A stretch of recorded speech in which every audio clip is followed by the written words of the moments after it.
प्रधानमंत्री नरेंद्र मोदी आखिर मणिपुर पर क्यों नहीं बोलेंगे संसद के अंदर?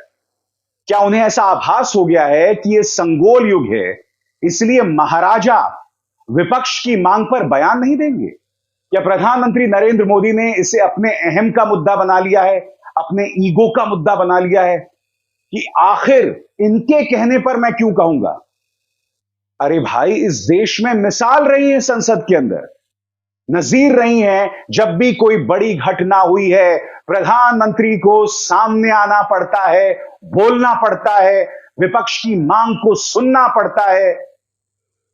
यह नहीं करना होता कि जिस तरह से कल संजय सिंह को पूरे सत्र के लिए बर्खास्त कर दिया गया। दोस्तों, ऐसा नहीं हो सकता। मैं आपको बतलाऊंगा दोस्तों कि संसद के अंदर क्या नजीर है, और साथ ही मैं आपको यह भी बतलाने वाला हूं कि कल देर रात तक संजय सिंह के साथ इंडिया यानी विपक्ष का गठबंधन इंडिया धरने पर रहा महात्मा गांधी की मूर्ति के सामने। कांग्रेस की राज्यसभा के सांसद इमरान प्रताप गढ़ी कविताएं पढ़ते रहे, नगमे गुनगुनाते रहे, मणिपुर के लिए अपनी आवाज बुलंद करते रहे। वो तमाम चीजें मैं आपको सुनाने वाला हूं। संजय सिंह क्या कह रहे हैं मैं आपको सुनाने वाला हूं, मगर सबसे पहले भारतीय जनता पार्टी की आंखें खोलने वाला एक video.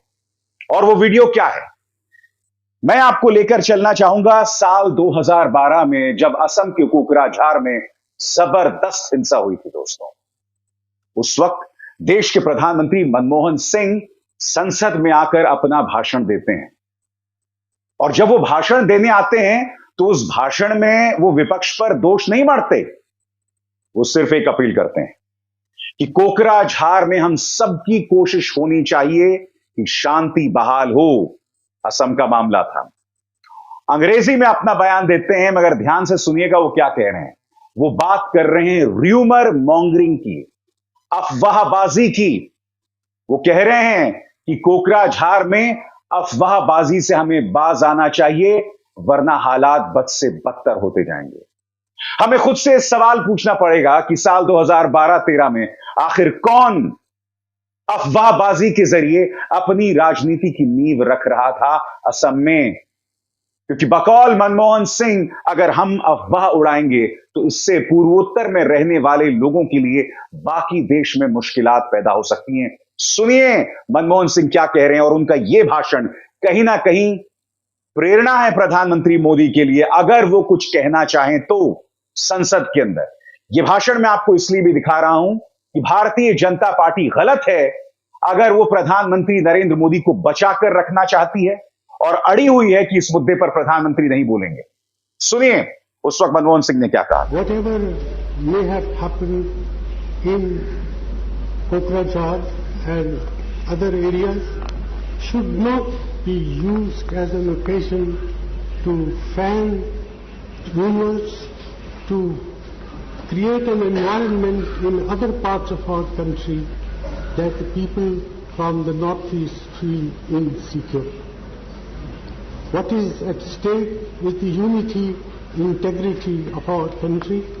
What is at stake is communal harmony, and it is the solemn obligation of all of us, regardless of the party that we may belong to work together to create an atmosphere when this rumor mongering will come to an end. दोस्तों, मैं आपको बतलाना चाहता हूं कि दरअसल India यानी विपक्ष के गठबंधन की क्या मांग है, जिसे इस वक्त भारतीय जनता पार्टी सरकार सिरे से खारिज कर रही।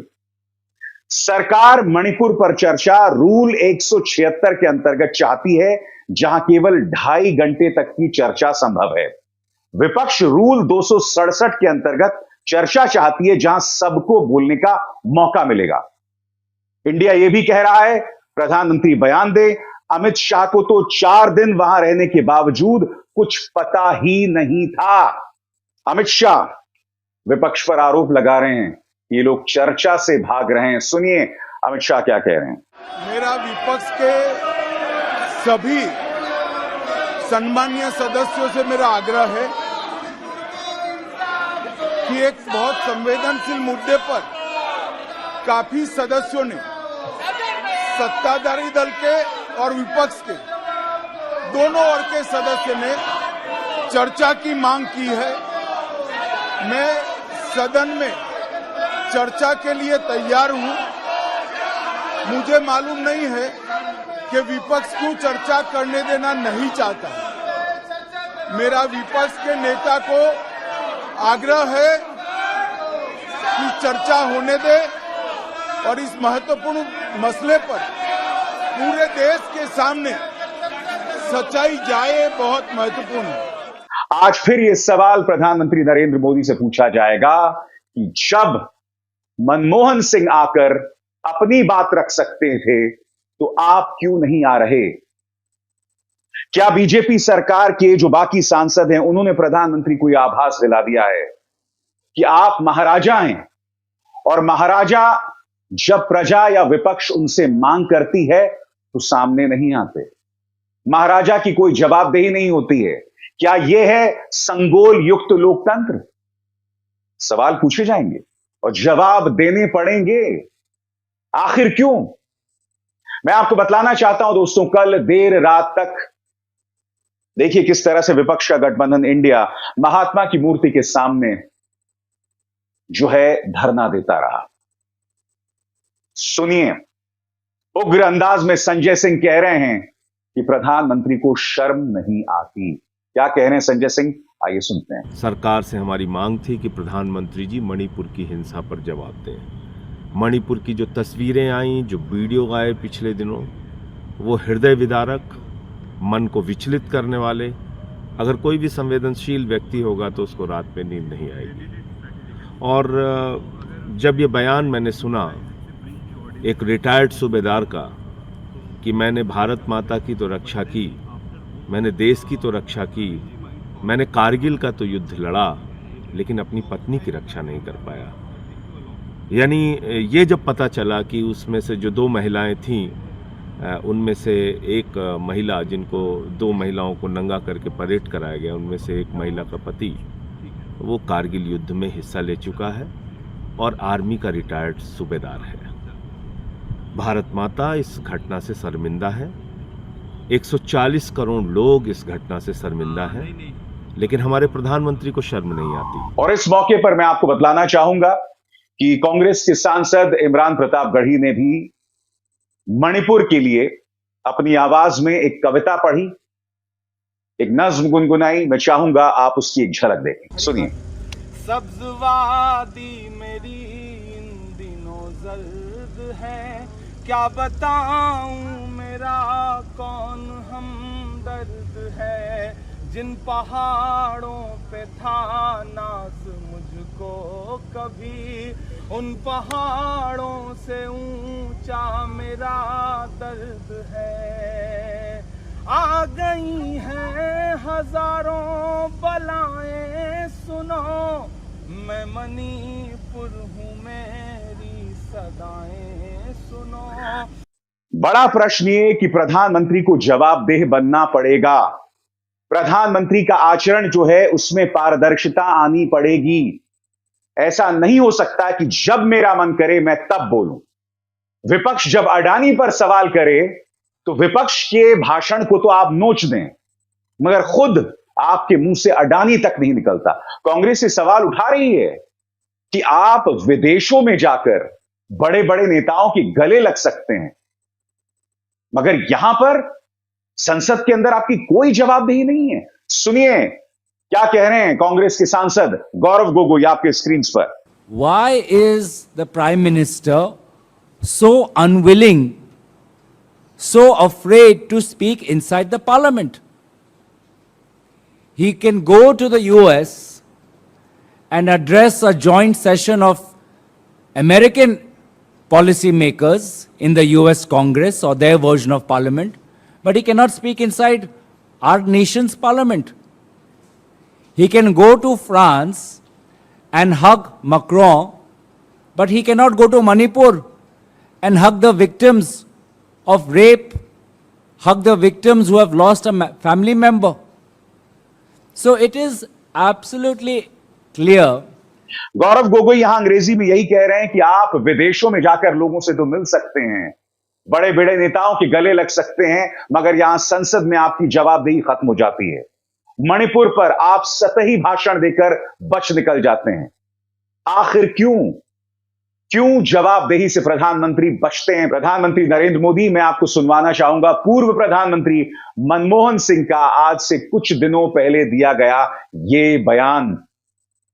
यहां पर मनमोहन सिंह कह रहे थे कि मैं हमेशा पत्रकारों के सवालों का जवाब देता था।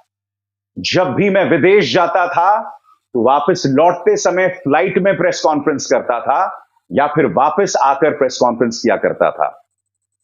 और प्रधानमंत्री नरेंद्र मोदी के युग में प्रधानमंत्री की फ्लाइट में जो पत्रकार जाया करते थे उन्हीं को हटा दिया गया है और उसे एक बहुत बड़ी उपलब्धि बताया जा रहा है। क्यों?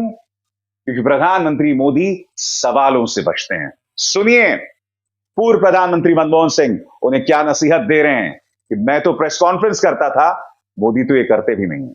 सुनिए। I was not the Prime Minister who was afraid of talking to the press. I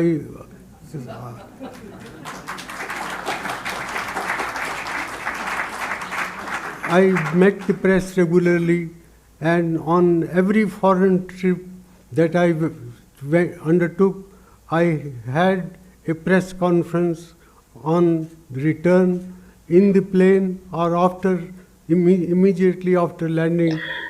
देखिए, सारा खेल लोकतंत्र बनाम संगोल लोकतंत्र का है।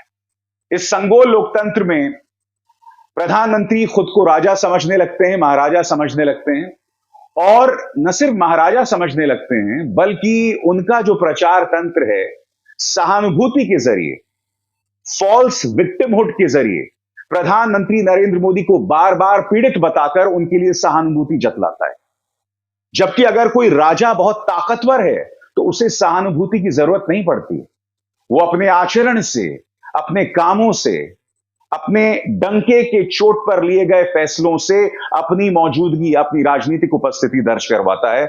उसे सहानुभूति की जरूरत नहीं पड़ती है। मगर आपने देखा होगा जितने भी प्रेस कॉन्फ्रेंसेस हुए हैं, चाहे स्मृति ईरानी के, तमाम लोगों के, उनका यही कहना है कि देखिए प्रधानमंत्री पर हमला किया जा रहा है, बेचारे प्रधानमंत्री पर ऐसी बातें क्यों कही जाती हैं। प्रधानमंत्री ने कांग्रेस की महिला सांसदों और महिला नेताओं के बारे में क्या क्या नहीं कहा, ये तमाम चीजें इतिहास में दर्ज हैं। स्मृति ईरानी आए दिन गांधी परिवार पर जो झूठ बोलती रहती हैं, अपने सवालों से बचती रहती हैं सिली सोल्स को लेकर, ये हकीकत है।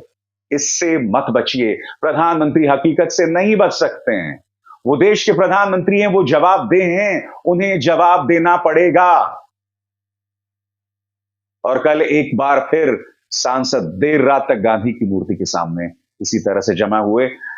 ऐसा लगता है ये नजारा बन गया है दोस्तों इस लोकतंत्र में, जब इस तरह से हमारे सांसद, विपक्ष के सांसद जो हैं, वो महात्मा गांधी की मूर्ति के सामने धरना दे रहे हैं, क्योंकि ये सरकार जवाबदेही में विश्वास नहीं करती है। किसानों को लेकर बिल लाया जाता है, राज्यसभा में ऐसे ही पारित हो जाता है, और फिर जब मुंह की खानी पड़ती है तब वही 3 काले कानून जो है बगैर चर्चा के वापस ले लिए जाते हैं।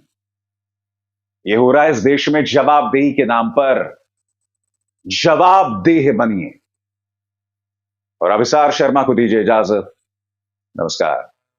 स्वतंत्र और आजाद पत्रकारिता का समर्थन कीजिए, सच में मेरा साथी बनिए। बहुत आसान है दोस्तों, इस ज्वाइन बटन को दबाइए और आपके सामने आएंगे ये 3 विकल्प, इनमें से एक चुनिए और सच के इस सफर में मेरा साथी बनिए।